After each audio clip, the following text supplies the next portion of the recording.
Oke. Al-Ghazali di luar polemiknya sebagai seorang mutasawif yang mengkritik para penganut filosof Yunani, ternyata memiliki sebuah konsep yang sejalan dengan para pemikiran filosofi Yunani. Ia menyadari, Al-Ghazali ini menyadari bahwa dalam sebuah kehidupan kita perlu mempertimbangkan dampak psikologis seseorang gitu. Karena itu kebahagiaan merupakan salah satu konsep yang dibahas tersendiri. Jadi tidak masuk ke dalam magnum opusnya Al-Ghazali, tapi beliau memang membuat karya yang hanya fokus membahas tentang kebahagiaan atau saadah.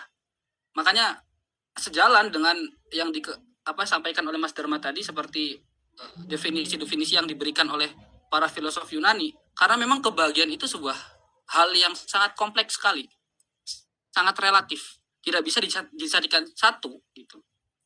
Nah, begini, saya sempat berpikir bahwa jangan-jangan apa yang dikatakan Yusuf Siddiq itu benar, bahwasannya Al-Quran ternyata bukan pikiran para filosof yang mempengaruhi makna yang ada dalam Al-Quran. Karena kita di sini kan di samping sebagai mahasiswa filsafat, kita juga kan tidak bisa menafikan bahwa kita sebagai mahasiswa Timur Tengah juga mahasiswa YIN, gitu kan.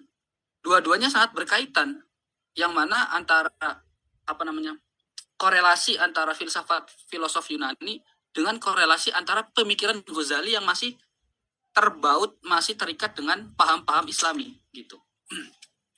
Lah, Al-Ghazali yang seperti yang dikatakan Mas Dharma tadi itu berpendapat bahwa kebahagiaan sebagai tujuan akhir atau kebaikan tertinggi.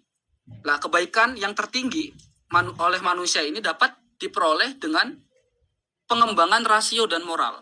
Jadi tidak bisa keluar dari yang namanya rasio dengan moralitas. Inilah yang penting, bahwa manusia harus selalu menjaga rasio dan moralnya agar semakin peka terhadap tindak tanduknya setiap hari. Jadi tidak hanya dia mengedepankan rasio juga, tapi ada moralitas di dalam setiap kehidupan manusia.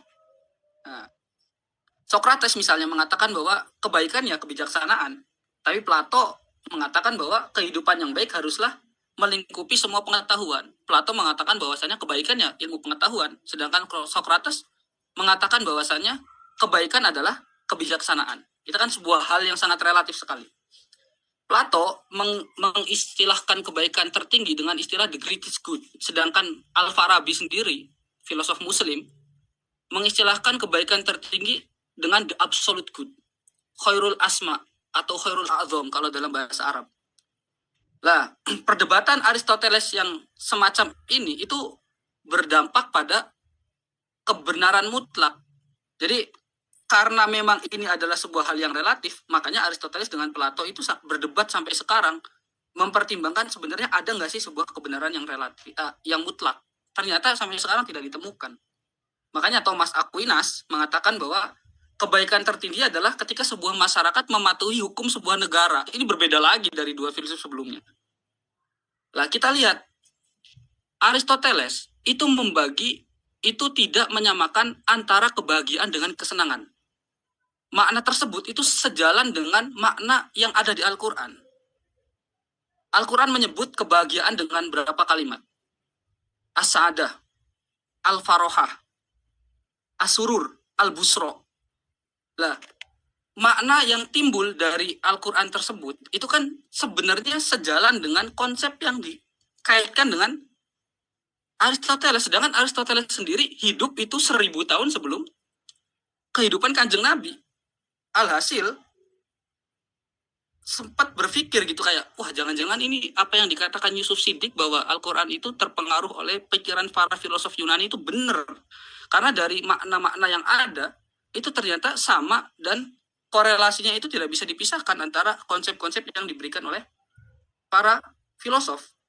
Lah, Al-Faroh, Aristoteles itu mengatakan bahwa yang ada di dunia itu bukan as-sa'adah, tapi al-farohah, bukan kebahagiaan, tapi adalah kesenangan. Lah, kesenangan itu memiliki makna lebih negatif, seperti kebahagiaan yang dirasakan ketika melihat kesengsaraan orang lain. Itu lebih ke negatif. Sedangkan as-sa'adah itu lebih jauh maknanya itu. maknanya lebih ke kebahagiaan di hari kiamat. Misalnya balasan Allah atas orang-orang yang menaati ajarannya, dibalas dengan surga. Nah, itu namanya as-sa'adah. Lah Aristoteles juga sama. Al-farohah itu atau kesenangan itu berhubungan dengan hal-hal manusiawi. Sedangkan sa'adah itu tidak sama sekali berhubungan dengan hal-hal manusiawi. Aristoteles mengatakan gini.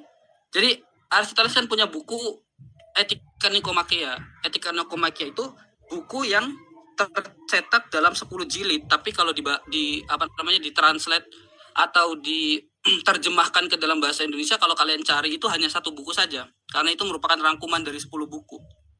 Lah, Aristoteles di buku ketujuh di bab 11 sampai ke 14 itu mengatakan bahwa Aristoteles tidak menyetujui pendapat dari Spesipus.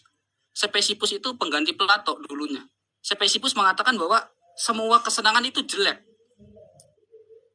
Aristoteles juga membantah pendapatnya dari Euduchos. Euduchos itu lebih moderat lah dari Spesipus, karena dia mengatakan bahwa semua kebaikan itu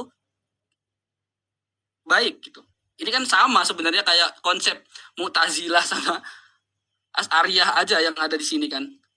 Lah, Aristoteles berpendapat bahwasanya kesenangan itu ada sisi kepuasan. Jadi dia masih mengaitkan dengan sesuatu yang lain. Ada sebuah produktivitas, ada sebuah reward yang diinginkan. Sedangkan as-sa'adah itu benar-benar lost gitu loh, benar-benar tidak ada kaitannya dengan apa-apa. Maka dari itu keselarasan antara paham-paham Al-Ghazali dengan filsuf Yunani, walaupun Al-Ghazali itu sering sekali mengkritik orang-orang Yunani, kita jangan lupakan, jangan menafikan bahwa Al-Ghazali juga memiliki konsep sa'adah, yang mana dia juga mengedepankan sisi kemanusiaan yang sekarang itu sedang digaung-gaungkan, bahwa misalnya kemanusiaan di depan keagamaan, kemanusiaan di depan misalnya kemanusiaan di depan konsep-konsep agama. Itu sebenarnya kita tuh mengulang sejarah aja ketika zaman runtuhnya skolastik aja kayak gitu kan. Karena sekarang kan orang-orang pada berasio semua. Padahal itu ada konsep-konsep yang memang sejalan gitu loh. Tapi kita kurang sadar aja dengan hal semacam itu. Maka dari situ di sini saya hanya mau menyampaikan bahwa walaupun kita seorang filosof gitu loh, walaupun kita seorang filosof, entah itu Ghazalian, entah itu Rusdian, entah siapa, sebenarnya mereka ini memiliki konsep yang sama, gitu. Tapi kitanya kadang tidak sadar dengan konsep-konsep seperti itu. Makanya bagi teman-teman yang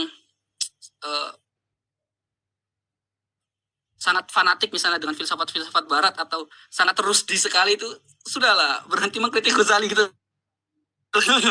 Atau misalnya Ghazalian, sudahlah, berhenti mengkritik Rusdi. Kita sama-sama belajar aja gitu. Jadi korelasinya tuh ada dan sangat indah sekali gitu. Dimana kita bisa sadar bahwasannya, wah gila, Al-Quran itu benar sama dengan Aristoteles. Nggak kenal Quran, dia juga nggak masuk Islam, tapi kok sama pikirannya sama makna-makna yang ada dalam Al-Quran. Itu kan sangat indah sekali.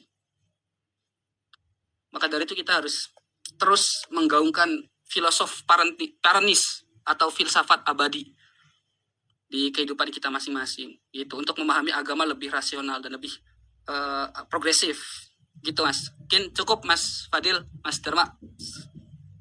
Terima kasih.